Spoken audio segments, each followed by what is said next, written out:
Oi, gente. Existem muitas mentiras ou narrativas falsas sendo desenvolvidas sobre essa tal chamada terceira via. E por isso eu resolvi fazer um vídeo em que eu começo a abordar algumas dessas narrativas mentirosas ou falsas. E se você gostar do vídeo, eu peço que você recomende para pessoas que podem estar reproduzindo essas narrativas desenvolvidas pela mídia corporativa. Inclusive, nesse vídeo eu vou explicar um pouco o porquê dessa mídia corporativa está desenvolvendo essas narrativas. Posso fazer outros vídeos sobre o tema, se vocês quiserem, mas esse é um primeiro vídeo abordando isso. A primeira mentira dita por essa narrativa, meio óbvia, é a mentira que coloca o Bolsonaro na extrema direita e o Lula, ou petismo, na extrema esquerda. Isso daí tem um elemento falso, especialmente quando a gente fala do Lula, mas eu vou explicar isso em mais detalhes. O Bolsonaro ser tratado como extrema-direita, neofascista, faz todo sentido. Eu fiz um vídeo aqui no canal, há muito tempo atrás, Bolsonaro proto-fascista, em que eu explico isso nos mínimos detalhes. E vou colocar esse vídeo no comentário fixado. O link. Mas a gente pode lembrar que a obsessão por complô internacional, discurso ultranacionalista de fachada, culto à tradição, recusa da modernidade e da ciência, hostilidade extrema ao marxismo, militarismo e exaltação dos militares, autoritarismo moralista. E o fascismo também indica uma necessidade de renascimento. Aqui no Brasil recebeu o nome de nova política. Machismo e, além disso, os jogos sexuais, uma apelação à suposta ideologia de gênero, são todas características do governo Bolsonaro e características do fascismo. Portanto, chamar o governo Bolsonaro como representante da extrema-direita não há exagero. Mas chamar Lula e os governos petistas de representantes da extrema-esquerda não corresponde à realidade.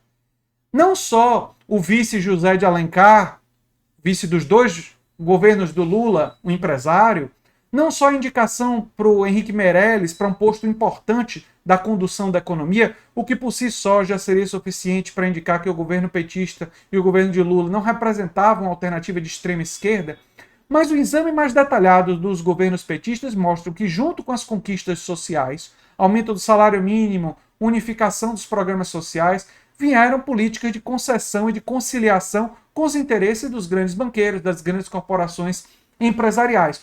O governo Lula foi um governo de conciliação.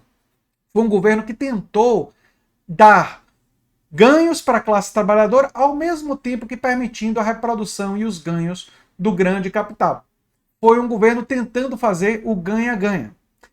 Essa característica do Lula, dos governos do Lula, precisa ser suprimida pela mídia corporativa, especialmente liberal, porque ela quer uma justificativa para levantar os braços caso, no segundo turno, tenhamos Bolsonaro e Lula. Ela quer utilizar o discurso de que Lula representaria uma extrema esquerda para justificar o não apoio ao Lula. Quando, na verdade, ela não quer apoiar Lula porque ela tem muitos compromissos com uma ideologia, ela sim, radicalmente liberal. É por isso que boa parte da mídia corporativa faz esse discurso do nem Bolsonaro, nem Lula. Porque é um discurso que falseia a realidade, constrói um Lula falso, um Lula de extrema esquerda, que ele não é, para justificar, para dar um álibi para eles que querem, caso Lula chegue no segundo turno contra Bolsonaro, dar de ombros. Dizer que não tem nada a ver com isso, de que todos dois são muito ruins por motivos diferentes e não vão votar. Adianto para vocês que eu já disse aqui no canal várias vezes que, estando o Bolsonaro no segundo turno, eu não só votarei, como farei campanha para qualquer alternativa dentro da democracia. Seja Lula, seja Ciro, seja inclusive os candidatos que eu tenho muito menos simpatia, candidatos do liberalismo como Pacheco, que eu não tenho nenhuma simpatia. A única exceção que eu faria, que eu não seria capaz de fazer campanha, é um fascista de botequim como o Sérgio Moro, que tem as características do fascismo, mas que faz de conta que não é. Né? Tem um discurso que tenta se colocar ainda como se não fosse, mas que tem práticas fascistas. Né? Esse realmente, se chegasse lá, mas não vai chegar, né? não vai ter um segundo turno entre Moro e Bolsonaro. Isso não vai acontecer, né? Seria um pesadelo grande demais. O povo brasileiro não merece uma coisa dessa e não vejo condições objetivas para que isso aconteça. Mas, enfim, a primeira mentira da chamada terceira via é essa falsa dicotomia entre o bolsonarismo e o lulopetismo. Ela coloca os dois como se fossem extremos. Não. O bolsonarismo representa uma alternativa neofascista que combina na economia uma perspectiva ultraliberal, via Paulo Guedes, e de entrega das riquezas do Brasil, mas que tem no campo cultural e no campo discursivo e na relação com as instituições características de ultradireita. Mas o Lula, basta olhar para as gestões do PT, foram gestões de conciliação. Para uma pessoa que tem posições de esquerda de reformas mais estruturais, que é o meu caso, talvez conciliação demais para o meu gosto. Eu gostaria de mais reformas mais orgânicas à classe trabalhadora. Mas é inegável o caráter conciliador que os governos petistas procuraram ter. Então essa é a primeira grande mentira da terceira via. Mas existem outras. Uma outra mentira que a terceira via faz as pessoas acreditarem é que os candidatos da terceira via representariam, de uma forma mais ou menos parecida, alternativas a essas duas outras candidaturas que estão colocadas. Quando, na verdade, são candidaturas, elas, muito diferentes. A candidatura do Sérgio Moro, por exemplo, representa o bolsonarismo arrependido somado a um novo canal para a perspectiva liberal. Uma perspectiva fascistoide que não quer se associar com o neofascismo que governou e que levou ao país a uma tragédia. A candidatura do Ciro Gomes e do PDT representa uma coisa completamente diferente. Representa uma postura que defende ideias misturadas entre trabalhismo e social-democracia, mas que tem problemas internos no partido, porque tem setores do partido, aliás, uma tragédia que corresponde a praticamente todos os partidos grandes brasileiros, e não apenas o PDT, de ter infiltrados que não são orgânicos à classe trabalhadora. Como nós vimos naquela última votação, que precisou de toda aquela pressão para reverter 10 votos do partido. São candidaturas completamente diferentes. A candidatura do Pacheco e outras possíveis candidaturas, como a candidatura do João Dória, também representam outras coisas.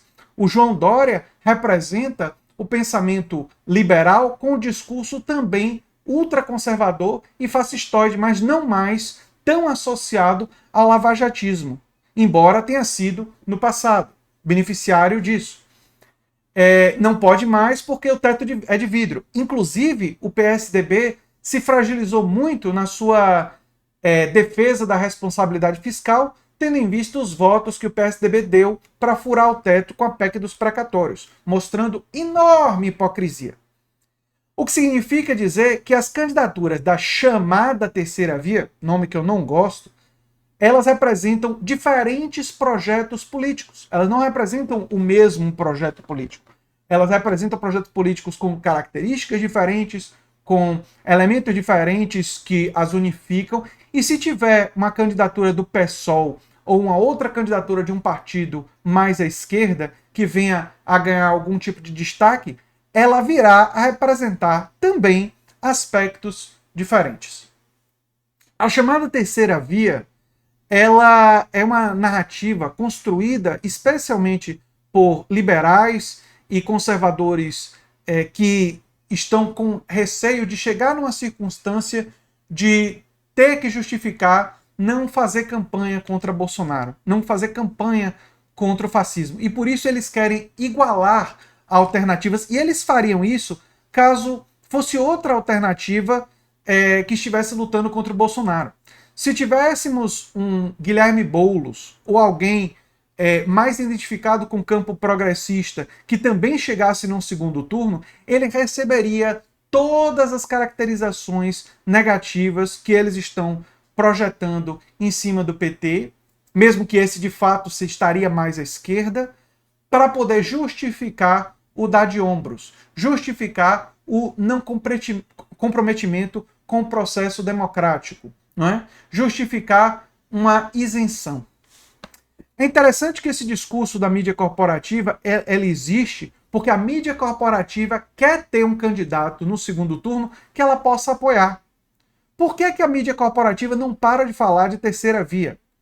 Porque a mídia corporativa quer um candidato que represente os interesses das classes dominantes, quer um candidato que represente os interesses das grandes corporações empresariais, quer um candidato que represente os interesses da austeridade, mas quer que esse candidato não diga tanta bobagem quanto o Bolsonaro, que não seja negacionista da ciência, quer um candidato que fale a favor de medidas ou da importância de políticas ambientais, ou seja, quer um candidato que seja um representante das classes dominantes, mas que seja mais perfumado, que não seja essa coisa atroz que representa o Bolsonaro.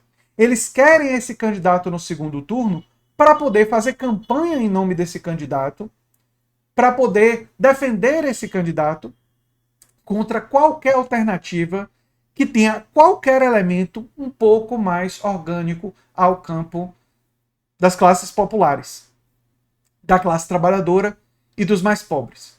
Os interesses da mídia corporativa são absolutamente claros. Ao empurrar a chamada terceira via o tempo todo, eles querem viabilizar uma alternativa para que eles votem e façam campanha. Porque eles sabem que se tiver um segundo turno entre Bolsonaro e Lula, eles que por tanto tempo alimentaram o antipetismo vão ser obrigados a ficar levantando problemas em ambos os casos e não vão se sentir confortáveis em fazer campanha para nenhum dos dois lados.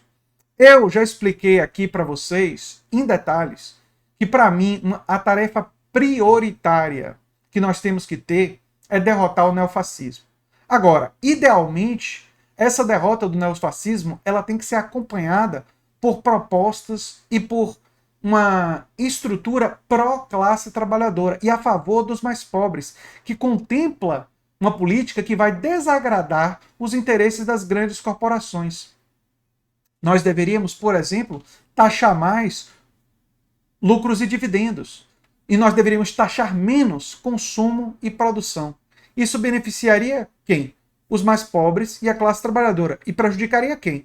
Os especuladores e os mais ricos. Mas fazer isso significa desagradar lobbies extremamente poderosos. Alguns desses lobbies que são, inclusive, anunciantes na mídia corporativa. E isso, talvez, ajude um pouco as pessoas a compreender o interesse tão grande que a mídia corporativa, predominantemente liberal, tem em empurrar a terceira via. Essa chamada terceira via. Tendo dito isso, é muito importante a gente perceber um xadrez e um cenário político altamente complexo para 2022, mas que nós estaremos aqui, na Nova Máquina do Tempo, analisando e trazendo uma análise crítica de alguém que é orgânico aos interesses da classe trabalhadora. Eu sou André Teixeira Jacobina, o canal Nova Máquina do Tempo. Se você gosta desse vídeo, compartilhe em suas redes sociais. Um abração e até o próximo vídeo. Tchau, tchau.